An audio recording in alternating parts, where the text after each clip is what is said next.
I'm Samantha. I would like to tell you my terrible story about how my guardians used me to make money. They forced me to participate in their dirty deeds and threatened to kill me if I disobeyed. Before I start, subscribe to watch other animations. After all, there are still many interesting stories on this channel. Even as a child, I understood what it means to be a single-parent family. And I was very happy that I had both my mother and father. But one day, my father left the family. That's what he wanted. My mother had to provide for me alone. Since my mother was a housewife for most of her life, she didn't know what kind of job to get. In addition, she did not have a higher education. Things were going badly until one day she decided to go abroad and work there. For the same dirty work as here, there she could get many times more, so my mother left immediately. There was no way to take me with her, so she left me to the only person she trusted, her sister, that is, my Aunt Nora. By the way, she also had a family, her husband, my Uncle James. They had no children, so my mother thought it would be good for them to get used to parenthood.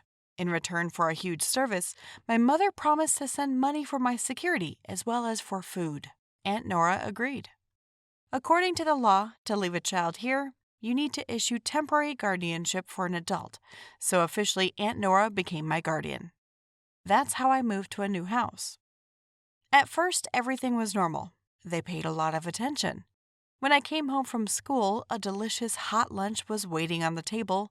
Uncle James helped with the lessons. They allowed me to eat sweets at night and watch cartoons on TV in the evenings. This picture suited me perfectly. But a month passed, then a second. My mother got into trouble at work. She could not send money and asked my sister to wait a little bit. Aunt Nora agreed without any problems, but as soon as she hung up on the phone, she screamed terribly, began to curse at me and my mother and call me a freeloader. I was just taken aback by the reaction. What happened? Why did she say that? Then came Uncle James and asked, "Well, what? Again without money? Why should we feed someone else's child at our own expense?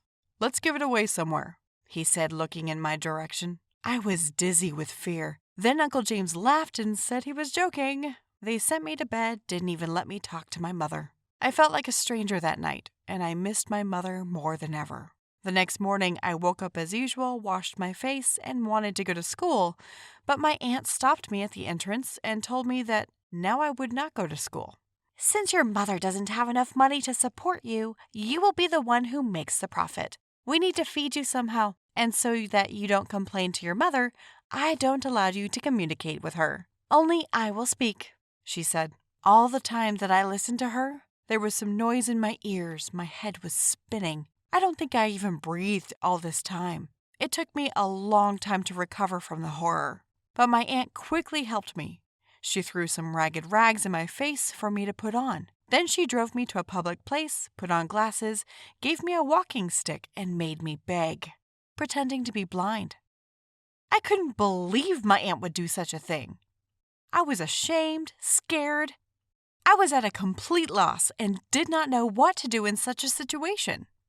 My aunt said if I didn't raise the money by tonight, she would start selling all my things. Then she left. I had no choice but to pretend to be a blind girl and ask for money from passers-by. At first, I did not dare to go out on the road for a long time, just stood in the shade almost all day. But the money was not enough, and my aunt, as promised, began to sell my things. And they were so few. Through tears and fear, I played the actor's role as pitifully as possible. The money became more. But Aunt Nora and Uncle James did not stop there, and decided to apply for benefits as guardians of a disabled child. Naturally, they forged some documents. The time passed, and everything worked out. She was the only one who took calls from my mother, always looking for excuses why I didn't answer the phone. The last time she said I didn't want to see my mother at all, and asked me not to call again. And my mother has more or less improved things at work, and she began to send money. I heard about it by accident, overhearing a conversation between the guardians. Uncle James asked, "Maybe then we will not play this whole circus with my niece. At least don't put her out on the street again. Her mother sends the money already." To which my aunt replied that there was no extra money and told him to keep his mouth shut. Another couple of months passed, although to be honest, I'm not sure. I've lost track of time. Every day I didn't want to wake up and go to work. Every time they tried to escape, they found me. In public, I was portrayed as a moody teenager who was ill-mannered and didn't appreciate my parents. I began to lose my appetite. I was not in the mood. I closed myself in. I had neither the strength nor the desire to see my relatives. Their ugly faces finished off an already terrible day. But one day, standing like this with a cane and glasses, I saw a police officer coming up to me. He became interested in a street kid. I didn't answer any questions. And when he grabbed my arm to take me to the police station, I screamed that I didn't want to go to jail. He immediately asked how I knew he was from the police because he was not named. Then my deception was blindly revealed. I screamed and called my aunt for help. She immediately ran up to me and scolded me for running away from home. The inspector found my aunt's story about a naughty teenager, me, questionable, so he took us both to the police station. There in time came Uncle James. The staff immediately established their identity. It turns out my uncle did time in prison for fraud. Actually, the idea of pretending to be blind belonged to him, as well as falsifying documents and making allowances. My aunt was hysterical when the deception was discovered. She attacked me in front of everyone, cursing my mother. For some reason, she blamed me for all her sins. Anyway, through the police, I found my mother's phone number. They called her and told her everything. She took the first flight home. Of course, my mother was very shocked by what she heard. Then she begged me to forgive her for a long time, and she promised to take me with her. My aunt and uncle were given prison terms for a number of violations. My mother and I went abroad together. It took a while to recover from my experience, but the sad thing is that during the time I was begging, I saw so many people my own age, the same as I was. Hello, everybody. My name is Hazy. I am 16 years old, and already at this early age, I support the whole family. I pay for my brother and sister's studies, buy food at home, pay the loan for the apartment, and many other worries. My life doesn't run like that of my co-evals. For example, I can't go to a cafe, cinema, or other entertainment places. I don't buy a lot of different clothes, and I don't have much free time. But despite this, I try to get a good education. But this was not always that case. As a child, I had the happiest family. We didn't deny ourselves anything. Every year we went to different countries on vacation. My father was an IT information technology specialist. My mother was a housewife.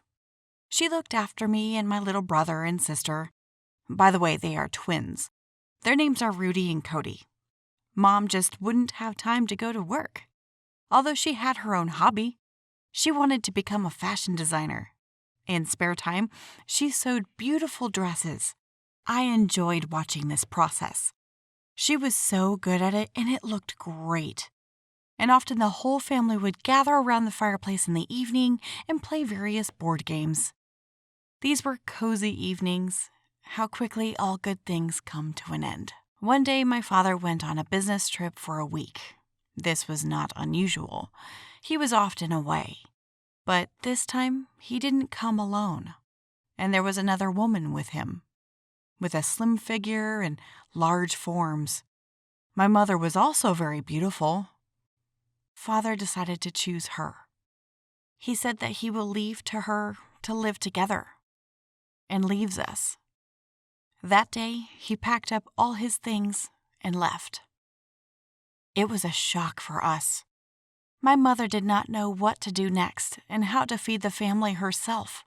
She hadn't worked anywhere before. I didn't understand why my father did this to us. My mother had no choice but to find some part-time job. At the time, I was old enough to look after my little brother and sister, and my mother started working as a hotel maid. Since she needed a lot of money, she worked almost all day. She also had to pay for the loan. I understood that it took a lot of effort to work and to do household chores. She only slept for 4 hours a day. I somehow tried to help her and tried to take all the responsibilities of the house on myself. She raised the younger ones, kept the house clean and tidy, and even learned to cook. but it was still not enough. My mother needed support. She was morally depressed and often nervous. Because of this, she began to have headaches and she lost a lot of weight and looked exhausted. I forgot to even think about my dream. In addition to my chores, I started walking my neighbor's dogs after school. For this, I was given $5 for each. I took my little sister and little brother together and walked. They liked to play with the dogs. And looking at how much fun they had with them, I remembered our cozy times next to the fireplace. This made me feel happy and at peace. And I was very fond of dogs. One day I got my mother's sewing machine and tried to make a dress for my mother myself. I wanted to make her happy so that she would forget all her worries and sorrows, at least for a minute. Persistently and diligently displayed every line on the dress. But in the end, I got something small and confusing. After a little thought, I came up with the idea to change some elements from making clothes for a dog. I still have a talent from my mother. And soon I made a beautiful miniature dress. I was very happy with my work. The next day, on another walk with the dogs, I tried to put this dress on one of them, namely the little Spitz. The sizes all matched and the dress fit very well. Spitz looked even cuter in it. I decided to give her my creation. On the way home, everyone started looking around and looking at the dog with great interest, and the landlady was delighted with her. In gratitude, she bought a suit for $15. I refused to take money for a long time, since it was my gift, but persistently gave and thanked. I was delighted that everyone liked my mini dress. The next day, the same hostess asked me to make a couple more suits. And in addition to this, she said that she has 2 other friends who would be happy if they sewed for them. I didn't sleep until morning that day. It was a huge creative process. But by the time I was happy, I had done everything. Both the dogs and their owners were very happy. Since then, I still sew different sets of clothes for pets. And I even have my own little mini collection. And I'll tell you the truth, I don't make a bad living on this.